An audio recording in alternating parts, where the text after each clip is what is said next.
Alvorada despertando com você. Alvorada, luz em nosso amanhecer.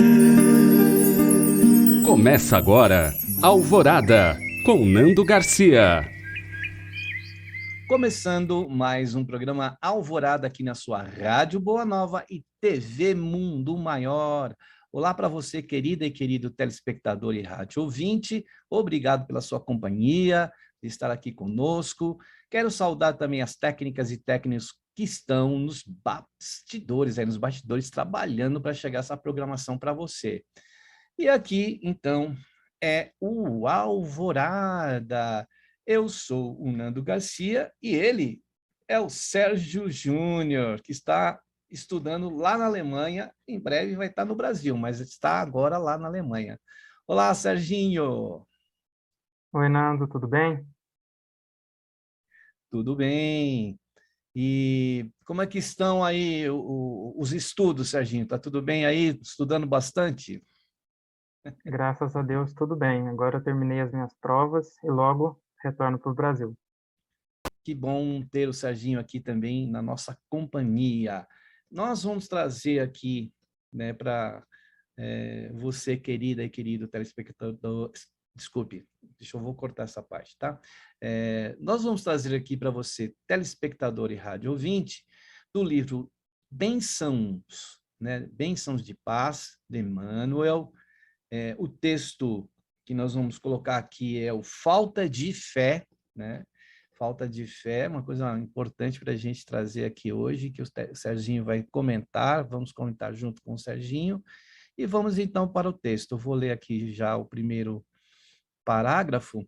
Antes, sempre o Emmanuel costuma, né, quase na maioria de seus livros, colocar uma passagem do Evangelho, das cartas de Paulo, e ele colocou aqui, então, deste tópico falta de fé, acolhei ao que é débil na fé, não, porém, para discutir opiniões. Paulo, Romanos 14, 1. Quer comentar, Serginho, falar dessa questão, né? Acolher o que é débil na fé, porém, para discutir opiniões. O que você pode falar para a gente sobre essa passagem de Romanos aí? O próprio título que o Emmanuel escolhe já mostra a distinção, a diferenciação básica que Paulo faz nesse versículo na carta aos Romanos. Paulo diferencia, de um lado, aqueles que são, como ele diz, débeis na fé, aqueles que não são firmes na fé, que são fracos na fé. E, portanto, representam o título desse texto que nós vamos analisar, que Emmanuel fala dessa carência de valores espirituais, dessa carência da fé. E Paulo, como nós vamos ver ao longo de todo o texto, diferencia, então, essa categoria de pessoas e ele se dirige a quem? Aqueles que são fortes na fé. E ele traz, então, um mandamento, uma advertência. Qual é a conduta que aquele que é forte na fé tem que ter? Acolhei. Né? É muito claro, e no final ele diz o que nós não devemos, né? Aqueles que são fortes, aqueles que são firmes na fé. Não, porém, para discutir opiniões, né? Para entrar naquilo que o próprio Emmanuel depois fala, nesse fogo da discussão. Né? Então, basicamente a partir daí que Emmanuel começa as reflexões do nosso texto. Muito bacana. Então, olha, o Emmanuel escreve o seguinte, ó, não se deve julgar a criatura sem fé pelo padrão moral daquela que a possui. Como não se pode considerar o enfermo à maneira de alguém que se encontre sem saúde, porque assim o deseje. E assim como não se extingue a doença com pancadas, e sim à custa de amparo e remédio, não se remove a descrença a preço de controvérsia, e sim pelo concurso do amor e da educação. Eu fico imaginando que Jesus, né, na época dele, Serginho, se ele olhasse para a nossa ignorância, né, se olhasse para a nossa ignorância, e ele talvez não iria nem querer passar algum conhecimento para nós, mas com muita paciência, né? Porque aqui ele fala que a gente não deve, né, extinguir da doença com pancadas, né? E sim à custa de amparo e remédio. Não é verdade, Serginho? Exatamente. Nesse trecho em específico, Emmanuel lembra o que já está dito no Evangelho segundo o Espiritismo, né? A fé, e é um dito, né? A fé não se prescreve, e os Espíritos ainda acrescentam, tampouco se impõe, né? Então, é exatamente esse o núcleo do que Emmanuel vem dizer. Não se remove uma eventual incredulidade, uma descrença, por meio de uma controvérsia, de discussões. Isso é completamente infrutífero, né? E sim pelo concurso do amor e da educação, que já retoma aquilo que Paulo disse na carta aos Romanos, né? É por meio do acolhimento, né? E é uma coisa que já existe desde há muito na história, né? Porque se Paulo escreveu dessa forma e se dirigindo aos romanos com esse mandamento, com essa advertência, é porque já existia um contexto de conflito entre dois grupos, né? Aqueles que acreditam e aqueles que não acreditam, né? E essa tensão, ela pode eventualmente se perpetuar por muito tempo se aqueles que não acreditam, se aqueles que acreditam sempre se mantiverem nessa postura de discussão, de controvérsia. E é contra isso que Emmanuel se põe, né? Em especial comparando, então, aqui essa falta de crença, essa incredulidade, a uma doença, né? A uma moléstia, né? Não se vai resolver por meio de pancadas, né? Existe algo que é adequado e que é capaz de resolver, eventualmente, esse impasse entre essas duas pessoas, né? Tanto que o Paulo mesmo foi recebido tantas vezes com pedras, né? Foi açoitado, foi preso, né? Algumas vezes.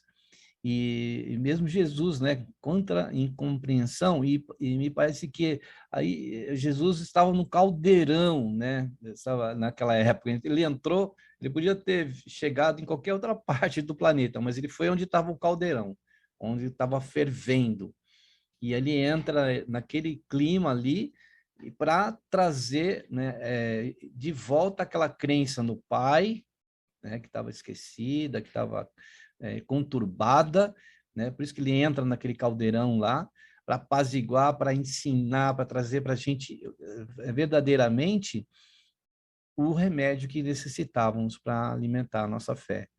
Né? Tanto que ele até a questão dos milagres que chamou a atenção, né? Que fez levantar pessoas que estavam caídas, que não enxergavam, que voltassem a ver. Então foi à custa também disso, desses exemplos, né, para que as pessoas podiam ou fizessem com que crescesse a fé em seus corações, né? E a sua palavra também. Então é muito interessante isso aí. E aí tem uma frase aqui na sequência que diz assim, ó, existem motivações diversas para a incredulidade, tanto quanto existem causas variadas para a moléstia. Né? Então, a gente sabe que existe ideias de motivações diversas, como ele está colocando aqui, e causas variadas, né, para as enfermidades, para as moléstias. Sim, essa comparação é muito adequada, né? Porque ela ilustra, em especial, o fato de que às vezes, muitas vezes as pessoas não levam em consideração que existem inúmeras razões para que uma pessoa se mostre descrente, se encontre nessa postura de incredulidade e que também essas eventuais razões também estão descritas no Evangelho. Por isso que Emmanuel, que também comenta esse versículo numa outra oportunidade, ele diz que nós temos de nos abastecer de amor, de um amor suficiente para compreender aqueles que são débeis na fé, né? Porque apenas quando nós os compreendermos entendermos o porquê dessa incredulidade, é possível estabelecer um diálogo, né? E aí, logo em seguida, Emmanuel vai descrever, então, quais são essas eventuais razões para que algumas pessoas se encontrem nesse tipo de situação. E sem levar isso em conta, nós ficaríamos numa controvérsia infinita, né? Porque a postura que, inclusive, era provavelmente o contexto em que Paulo se encontrava, é de conflito. Eu tomo a minha opinião como correta e eu não vou abrir mão dela, né? Eu vou simplesmente negar do outro e o outro tampouco vai ceder. E isso não leva ninguém a lugar algum, isso não permite uma evolução, né? Então, nós precisamos ter amor para compreender a complexidade do outro. E ter a fé raciocinada, né, Serginho? Porque se a gente não tiver essa fé raciocinada que vai saber em que está acreditando, de até estudar, né, e saber em que a gente coloca a nossa intenção, a nossa credulidade aí no caso, né? A gente precisa raciocinar, né? Se a gente for só levado por aquilo que estão nos dizendo ou tentando convencer e convencendo, a gente precisa avaliar, analisar, não deixar se levar, porque a gente precisa exatamente saber o porquê que a gente tem e acredita em determinadas situações em que na fé raciocinada, né, pensando naquilo que Kardec disse, que a gente, se a ciência nos trouxer, né, informações, e que essas informações verídicas, né, vão estar ultrapassando algum ensinamento do Espiritismo, que a gente siga a ciência. Então, a gente precisa realmente saber onde nós estamos colocando nossos pés, né, Serginho, nessa jornada de busca da credulidade, da fé, né, em nossos corações. Com certeza, porque, como você bem disse, né, Kardec pontua isso e dá uma certa ênfase ao fato de que a fé inabalável é apenas aquela raciocinada, né? A fé cega, em algum momento, vai topar com algum obstáculo que a torna, a reduz a pó, né? Então, é difícil, e pode ser, inclusive, uma das razões para a incredulidade, né? Nós precisamos raciocinar e compreender para crer, né? E para que essa crença seja de fato forte e que transforme a nossa vida, né? Que seja um eixo a partir do qual nós possamos evoluir, né? E se essa fé não tiver uma estrutura, um alicerce rígido, que, né, venha a ser cavado em pedra e não em areia, né? Como diz também, né, no Evangelho, na Bíblia, nós precisamos colocar ali, né, esses alicerces, porque virão tempestades, né? Como nós estamos passando por muitas que estão assolando o nosso planeta. Se a gente não tiver ali, né, bem fixado no solo, e se a gente não tiver também a questão da flexibilidade, né, a gente sabe que os bambus, né, que são as plantas que se flexibilizam, que elas elas se contornam diante da ventania para não se quebrar, né? Porque a fé também é assim. Se ela for rígida, cega, não tiver bases sólidas, né, estruturas sólidas, virão essas tempestades e nós não vamos suportar. Outro dia, passando num local onde tinha acontecido uma ventania um dia antes e tinha um conjunto lá, vários bambus plantados e algumas outras árvores do lado. As árvores que estavam do lado, todas tinham quebrado seus galhos, uma tinha quebrado até no meio, por causa da ventania, e os bambus não, estava lá inteiros. Falei, aí me lembrei exatamente disso, né? Da flexibilidade também, da flexibilidade de você raciocinar, de você procurar entender o que está sendo trazido ali naquela situação para você alimentar a sua fé. E cada vez mais a gente vai superando isso, né? Vai se fortalecendo na fé, né, Serginho? Exatamente, porque até porque e isso também está no Evangelho, né? ninguém está impedido de adquirir a fé, né? Nós estamos, no nosso cotidiano, nós estamos sempre rodeados de razões que nos chamam a crer, né? Nós precisamos apenas estar abertos para observar, né? E, sobretudo, raciocinar, meditar sobre uma série de questões que nos aparecem no cotidiano e nos chamam, né, a crer. E, sobretudo, nós precisamos, então, sempre com esse exercício de reflexão, né, para que a gente tenha, de fato, uma estrutura, né, sobre a qual nós possamos depositar a nossa crença, né? Então, é possível que se adquira a fé, né, sobretudo, por meio desses argumentos, por meio da reflexão e do amor, né? Não, como Paulo coloca no final da sua passagem, não por meio de imposição, né? Não por uma prescrição. Porque uma fé que eventualmente se adquira dessa forma não é propriamente uma fé, né? Em algum momento ela vai se abalar, né? É verdade. Por isso a gente precisa estar em bases sólidas aí. A gente pode sofrer, né, até ter aí umas rachaduras, mas ela vai suportar.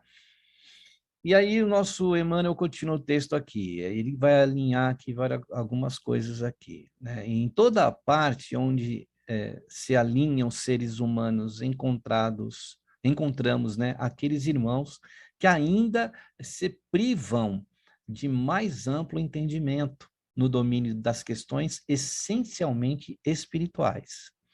Então, ele vai já aqui colocar, né, eu vou ler cada frase nesse alinhamento que ele coloca, e a gente vai comentando, aí lê a próxima frase e comenta. Então, a primeira é assim, ó, os que da infância à amadureza tão somente estiveram no clima da mais profunda ignorância acerca dos assuntos do espírito.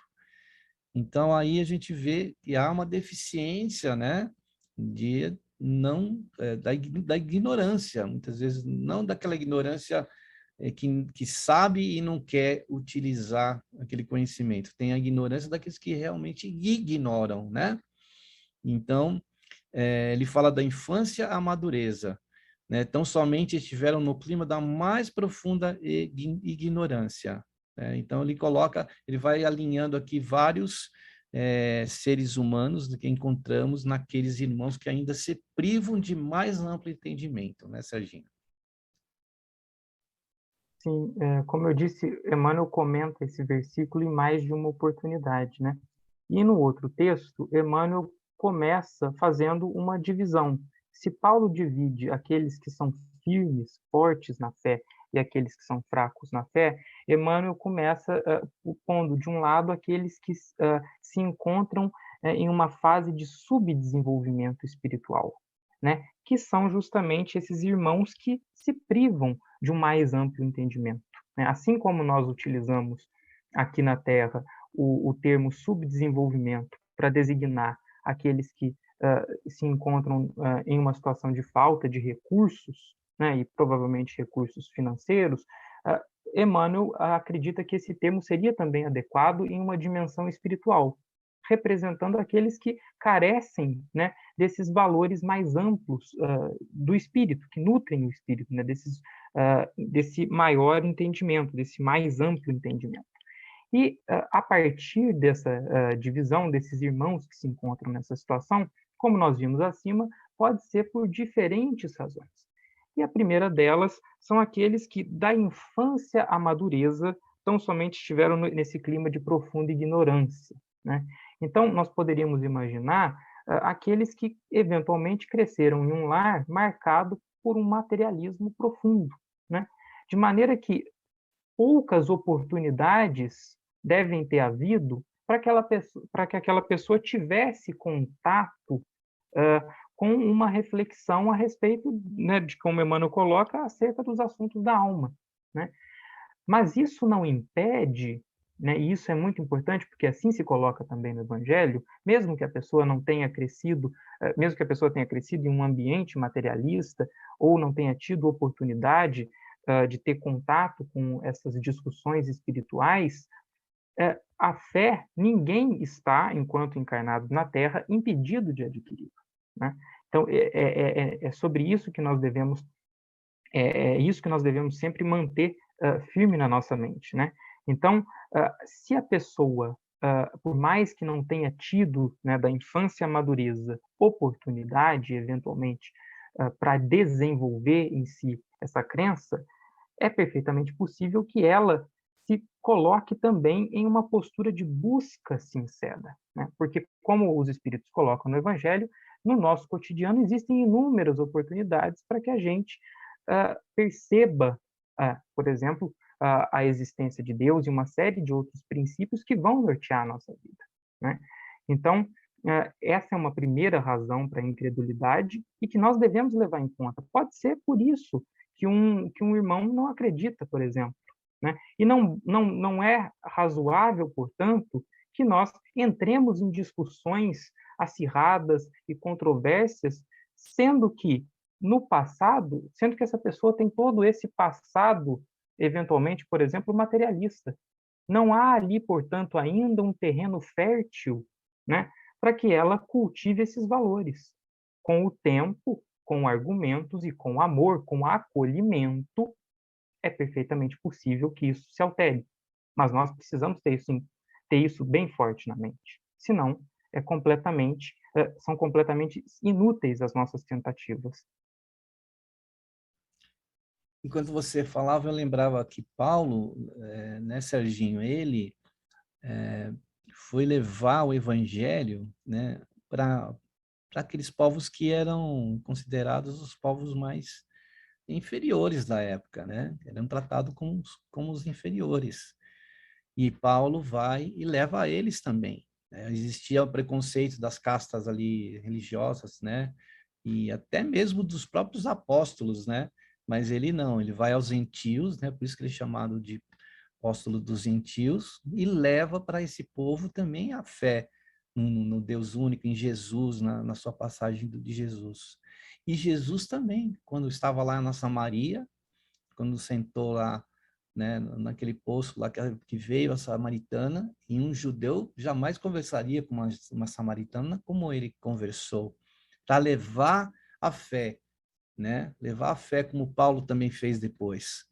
Levar a fé àqueles que não tinham condição, né, de ter esse contato. Então, é muito importante que quando a gente também leve, às vezes, numa questão de um trabalho social, né, que é importante levar o pão, que a gente leve também a fé, que a gente leve também o conhecimento, para que as pessoas tenham, além daquele pão que é oferecido, possa oferecer também os ensinamentos, né, do Evangelho, que é consolador e que pode fortalecer a fé desta pessoa, né, Serginho? E aí, na segunda frase, ele fala assim, olha, os que se enredaram na inquietação em face de compromissos inconfessáveis e temem o contato com as realidades do espírito, né? Muitas vezes aquele que está ligado muito à materialidade, à questão de poder, do ter e não do ser, né, Serginho? Com certeza, porque a partir do momento em que você deixa de ser incrédulo e que você passa a reconhecer que existem certos valores morais e espirituais, eventualmente a sua conduta vai ter de se adequar a esses padrões, né? E, portanto, muitos temem, né, serem forçados a mudar de hábito, né? Então, essa é uma das razões para a incredulidade. Não é tão simples, porque se eu eventualmente crer, eu vou ser forçado a uma série de conclusões que não são agradáveis do ponto de vista das minhas condutas atuais, né? Então, por isso que ele fala aqui, né, de uma certa inquietação à face de compromissos inconfessáveis, né, de um vício que se manifesta de diferentes maneiras, e a partir do momento em que nós reconhecemos, por exemplo, a existência de Deus e todos aqueles princípios que derivam disso, né, nós somos forçados a uma série de conclusões que vão ter um impacto na nossa vida, no nosso cotidiano, né? E por isso aí reside, né, mais uma das razões para a incredulidade de muitos, né? E nós precisamos também levar isso em consideração. Mas, ao mesmo tempo em que nós passamos a aceitar esses valores, eles também promovem uma mudança na nossa caminhada espiritual. E com isso, há uma série de benefícios, uma série de sentimentos que passam a influir também na nossa vida, né? E que trazem e nos aproximam muito mais da real felicidade, né? Que vai no oposto caminho daqueles eventuais desvios de conduta, que por mais que possam eventualmente, num momento em específico, parecer vantajosos, prazerosos, não se equiparam de maneira alguma à real felicidade que é vivenciada por aqueles que seguem a palavra de Jesus. Com certeza. É uma felicidade real, né? É uma alegria que vai permanecer no nosso coração e a gente ter essa oportunidade de conhecer o Evangelho. E também ele fala os que se apegam, né, a preconceitos estéreis e fogem de incrementar no próprio ser o conhecimento da vida superior, né? Então a gente vai se apegando a preconceitos, não se quer misturar ou julga, né? Julga de forma errônea que aquilo lá para mim não serve, né? Então foge, é uma fuga mesmo, né? É uma desculpa que a pessoa dá, que vai acabar dando para não se aproximar daquele conhecimento da vida superior, né, Serginho?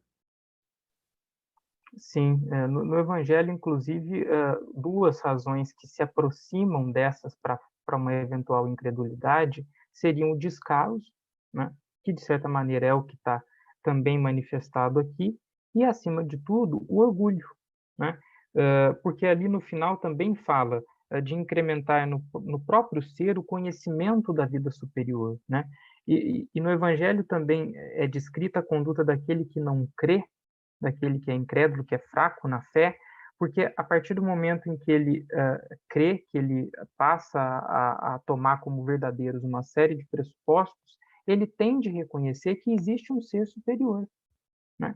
E para muitos isso também é difícil, né? Porque o orgulho nos impede de reconhecer que existe um ser superior e de compreender a nossa pequenez também no quadro universal, né? Então, tanto esse orgulho quanto esse descaso podem ser também obstáculos para a crença, né? E muitas vezes fazem com que as pessoas fiquem, de fato, cegas, né? Presas a esses preconceitos estéreis, né? E, a partir dos quais não é possível frutificar raciocínio algum, né? E elas, claro, se privam, né, desse mais amplo entendimento que pode ser fundamental para a vida delas, né? Mas é uma escolha, né? É uma conduta, mas que, de certa maneira, pode, como Paulo sempre relembra, né? Eventualmente ser alterada, né? E o que aquele que crê, aquele que é firme na fé, ele pode mostrar isso por meio do acolhimento, por meio do amor, né? Que aí ele faz com que todos esses preconceitos eles caiam por terra, né? Porque aquele que de fato crê, ele adota, ele faz com que todos esses ensinamentos sejam parte da vida dele. E sendo parte da vida dele, ele realmente mostra o impacto positivo que aquilo tem, né? E em especial também na maneira como ele trata o outro, né? Porque é isso que é o fundamental, né? Porque ele tem a oportunidade, eventualmente, na relação, no cotidiano com o outro que não crê, ele tem a oportunidade, como é o que era mais comum no contexto de Paulo, de partir para uma eventual controvérsia, para uma discussão. E aí ele reforçaria, eventualmente, o preconceito estéril do outro. Mas a ele é dado, e aí Paulo o adverte, a oportunidade de acolher, né, de tolerância, do respeito recíproco. E quando ele compreende o outro, ele eventualmente cria oportunidade para que o outro perceba a bondade e o valor dessa crença. Tudo o que há de positivo que se conecta ao fato de você crer em Deus, por exemplo. Muito bem, Serginho. Depois das suas palavras aí tão bem colocadas, né, esclarecendo para nós todos aqui essa questão, né, da fé. Bom, para que a gente exercite a fé, tem um momento de prece, de oração e de vibrações que nós, né, damos uma pausa aqui na leitura, no estudo, nos comentários, para esse momento. Então, se você puder aí reservar um recipiente de água e quiser também nesse momento lembrar de alguém do seu âmbito familiar, seu âmbito social, pessoas que estão precisando, né? Estamos passando aí dias aí que houveram, né, esses acidentes naturais através das chuvas, deslizamentos e muita água descendo por rios, e muitas pessoas desencarnaram, né? Então a gente também quer lembrar dessas pessoas na oração de hoje, e as famílias e todos que estão passando por esse momento de desafio tão grande. Então, eu vou conduzir a prece aqui, a oração, né? Então, vamos, nesse instante, sintonizar o nosso coração, a nossa mente, o nosso ser espiritual, com a espiritualidade maior, nas faixas daqueles trabalhadores incansáveis que trabalham 24 horas por dia na espiritualidade. Que esses trabalhadores de Jesus possam estar socorrendo as famílias em tantos locais aqui do nosso país que estão passando por esses desafios das enchentes, dos deslizamentos, desses acidentes que têm trazido tanta dor e dificuldade para esses nossos irmãos, consolando de alguma forma aqueles que tiveram seus entes queridos afastados pelo desencarne, e esses espíritos possam estar sendo acolhidos na espiritualidade maior e que possam estar sendo consolados, amparados, estar em um leito de lençóis, travesseiros, alvos, uma janela ensolarada para recompor este irmão ou irmã que desencarnaram nesses acidentes. E a todos aqueles outros irmãos em outras condições e situações no nosso planeta, nas periferias das grandes cidades, nos locais onde existe fome, onde existe a falta de medicamento, a falta da saúde, a falta da educação, a falta de tantas possibilidades para que essas pessoas também possam despertar em seus corações, aqueles que estão precisando em todas as camadas e faixas sociais da nossa vida, precisando da fé, a fé que consola, a fé que leva-nos a um estado de forças, de coragem, que são insuflados por os benfeitores espirituais, por Jesus, nosso Mestre querido. Por isso, Jesus, nós pedimos nesse momento de transições no nosso planeta, de situações tão difíceis que estamos passando, que a tua luz possa iluminar as mentes, principalmente daqueles que estão nos pontos de comando, que estão nos pontos de administração, de tantos países, de todos os países, de todos os continentes, de todas as cidades, de todas as comunidades do nosso planeta, Jesus. Por isso tivemos no ponto mais alto deste planeta, entre as montanhas do Himalaia, dos Andes, dos Alpes, naquelas montanhas mais altas, tivemos, Senhor, Tu, com Tuas vestes iluminadas, Teus braços abertos, Tuas mãos espalmadas em nossa direção, e do vosso coração, Senhor, irradiando muita paz, muita luz, muito amor. Amado Mestre Jesus, que assim seja. Muito bem, depois da prece, da oração e das vibrações, a gente quer dar um recadinho rapidinho para você Se você não conhece o Clube Amigos da Boa Nova, passe a conhecer, porque é uma maneira de você colaborar para chegar em tantos pontos do planeta, né, o conhecimento da doutrina espírita, o Evangelho de Jesus, o bem, palavras do bem, ensinamentos do bem. Então, entre em contato pelo site amigosdaboanova.com.br. Se você quer falar com as nossas colaboradoras e colaboradores, ligue no 0800 12 018 38, ligação gratuita para todo o Brasil.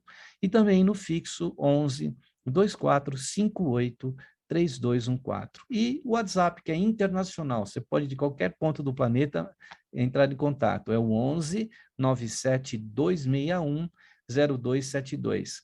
Se você quiser fazer uma colaboração espontânea, tem o Pix, né, que é essa modalidade de você poder, do seu banco para outro banco, passar recursos. O Pix é o mesmo número do WhatsApp, é o 11 97 261 0272. Entre para o Clube Amigos da Boa Nova e colabore para a expansão da doutrina espírita, que é a missão da FEAL, da Fundação Espírita André Luiz.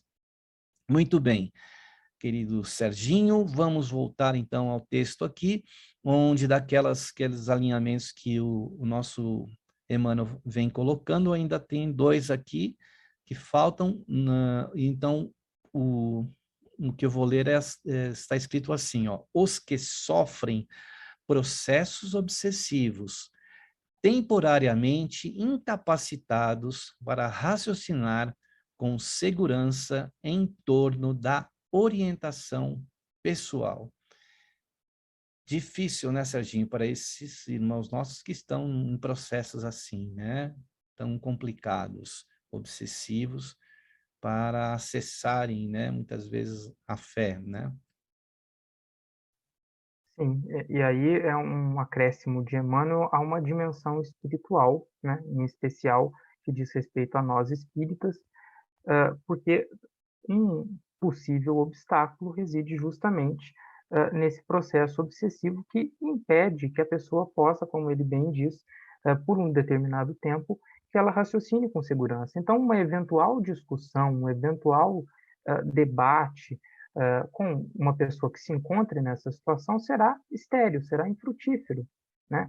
Não é possível fazer com que com que essa pessoa eventualmente passe a raciocinar de forma adequada enquanto ela estiver sob essa influência espiritual, né? Então, apenas com o tratamento e, em especial, né, da postura daquele que crê, sobretudo, como o Emmanuel disse numa outra oportunidade, abastecer o seu coração de amor e compreender que aquela pessoa pode se encontrar nesse tipo de situação e que por isso ela não crê, né? Não é tão simples. Nós temos de reconhecer essa complexidade da vida do outro e, com amor, com paciência, com tolerância, auxiliá-lo, né? Por se encontrar nessa situação, eventualmente por meio de um tratamento, e, com o tempo, é perfeitamente possível, como nós já dissemos várias vezes, que essa pessoa adquira, né, e passe a compreender e também a crer.